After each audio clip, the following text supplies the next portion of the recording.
dislocate. Dislocate? Ano nangyari sa'yo? Patingin? Yun pala eh, pinapatagal mo pa eh.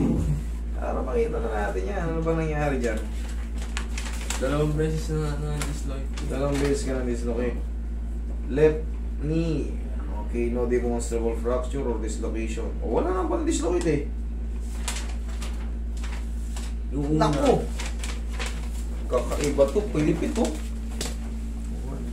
Ucha. ito, may una pa po ang x-ray. Tingin? 20. Ito po. O, tingnan mo, laki ng pinagbago. Tingnan mo, ang luwag pa niya dito. Ayun po yung unang dislocate. Yan o. Dito lang nagdikit. Pero ito ngayon, kaliwat kanan na, nagdikit na. Alam mo nangyari dyan, idol. Punit na yung meniscus mo.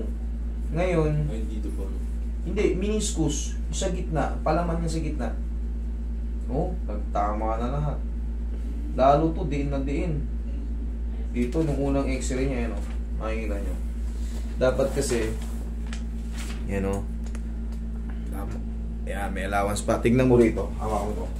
Dapat kasi, ang x-ray, tama yan yung x-ray. May allowance pa, o. Kita mo may allowance. Ito ngayon sa'yo, wala nang allowance, idol. Ang mangyari dito, mawawala yung sakit nito, pero hindi ka na makakapwersa ng ano, sa basketball. Possible na wala yung sakit. Pagtalon mo, pagbagsak mo, Yun po na. hindi na siya makakabalik. Kailangan to, ni-replacement kaya ito. Wala na, ang bata ko, ilang taon mo pa lang? 20. Ba't ka umabot sa ganito? Ganito kalala. Ano po kasi yun eh, athletic po talaga parang yung talon eh. Paano yung talon? Nasira, ito yung ano, anatomy. Lapit mo rito. Ito yung anatomy ng tuhod. Kung mapapansin mo, yan, sa anterior view, may palaman siya sa gitna. Ito yan. Pag superior view, sa taas ang, yan, meron yan ganyan palaman. Ngayon, nasisira yan. Ito na yung tinatawag na meniscus tear. Meniscus tear. Yan ang mga type of meniscus tear. Oh. Ito yung normal, dapat ganyan, oh, pa letter C. Ayan, meron flap, degenerative, bucket handle, longitudinal, parrot beak, horizontal. Ito yung horizontal tear, oh, ganyan, oh. Tapos, yan, radial, yung mangal, oblique. Ngayon, nasa ano ka ngayon? Nandito ka sa bucket handle ka ng idol. Ubus yung mga yan, kaya nag-umpugan talaga yung napakabata po, nakakapag 20 years old ka. Paano pag dumating yung 60 years old ka na? Yun ang pinakamahirap. Pag dumating na yung ano ka na, yung senior citizen tayo, dahil wala na ngayon yan, ngayon pa lang wala na, kailangan magkakakain. Ngayon medyo bata-bata ka pa naman, magkakakain ka ng panang manok ka. Oo, yan ang original na collagen. Yan, sige, higa ka. Ngayon nasasaktan ka ba, idol? Sige, yan ang aalisin natin. Pero huwag ka muna magbalik sa ano, ang pinaka-the best na gagawin mo ng bike. Stationary bike or bike. Ganun lang muna. Bawal ka na sa mga impact na talon. Bibigay yan. Bawal ka na sa talon. Nakakabang na po eh. Pag ano, yung akbang ko, ano, alanganin parang. Isipin mo, hakbang lang ha, ganun lang. Umaano pa, lumilis. E paano pa kaya kung galing ka sa taas? Yung bigat mo. Tapos masasabayan ka pa ng mga magugulang na player, ganunin ka pa. Bagsak mo pa gano'n, isang paa, tapos ka. Ito ba yun? Ito yung ano, mga kay ka-3M. Hindi, batang-bata, sira na agad ang tuhod. Kahit po mag-ano siya, parang 1 year na pahinga. Oo, pahinga ka, manipis na ito nga. Hindi na kasi nagre-recover yun, konti na lang nadadagdag dun. Mag-recover man yan, pero hindi na siya babalik sa dating makapal. Nakita mo yung pinagkaiba ng sarili mong x-ray? Ang luwag pa nung isa. Ngayon, okay? Nasira na siya. Yun na lahat ng ano, types of meniscus tear. Sira yung medial at lateral mo.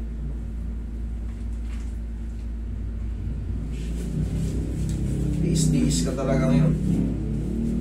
Bata mo pa naman. Pero hindi ka naman malulumpo ito. Mangyayari lang dyan, katagalan, hihina yung ano mo, hihina ka talaga sa mga ano, sports.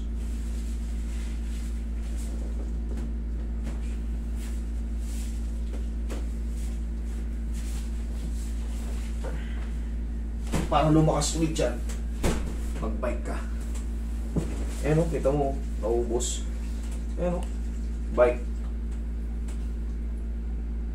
Meron ko bang bike doon sa inyo? Maganda yung stationary bike pa. Para doon ka na sa ano.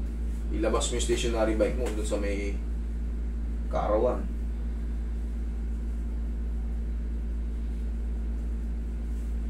Tapos palagi mo itong lalagyan ng bandage o kaya knee support. Kasi may mga tendency na minsan hindi natin maiwasan tumalon o ano. I-step tayo ng ano. Bata ka pa, dami pang mangyayari.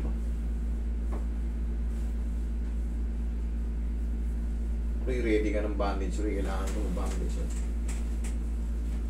Pero pag kunyari nakapagpahinga na po siya tapos may panglaro siya. Kahit po naka-knee support. Maganda na knee support siya. Pero hindi na kasi may papangako to na ano hindi bibigay. Kita nyo naman yung na-damage eh. Kasi buong tubo na kagad eh. Buong tubo na eh. Ano magagawa ko? Yun ang lumabas na ano. Kita mo naman sa x-ray. Kahit ikumpara mo. Yung pinakita ko sa'yo, yung pinakita ko sa akin na dalawa. Ang layo ng pinagkaiba. Kasi may pilay ka na noon, natitiis mo, talon ka pa rin ng talon. Wala kasi nag-aano sa'yo. Wala nag-guide sa'yo eh. Wala yung nagsasabi sa'yo na oh, wag ka muna, wala mo na impact. Kasi sira na siya. Siyempre ikaw, bata ka pa eh, sa totoo lang, yung 20 years old, tsaka hanggang 25. Magmula tayo 12 hanggang 25, prime yan. Kahit 10 laro tayo sa court, walang pagod dyan. 20 years old din, yung sumasalampa ka talaga sa ring.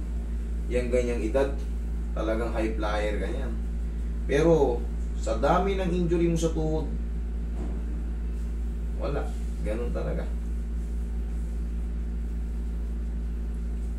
Papahinga mo talaga to.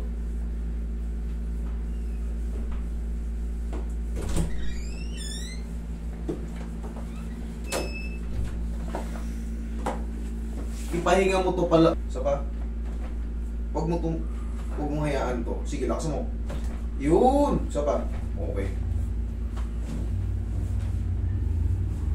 Tanggalin mo lang to pag matutulog ka, ha? Yung mga bandage natin, ha? Kinalagyan ko ng bandage kasi siyempre, maglalakad ka dyan sa daan. Baka mamaya matapakan mo yung bato. Masyado ng ano to eh. Sensitive na tutuwod mo ito. Huwag ka na muna magtatatalon. Masyado ng ubos yung ano mo. Inuubos mo, ginawa mo. Kinain mo ata yung meniscus mo ah. Ang taas din po siya sumayon eh. Kaya nga.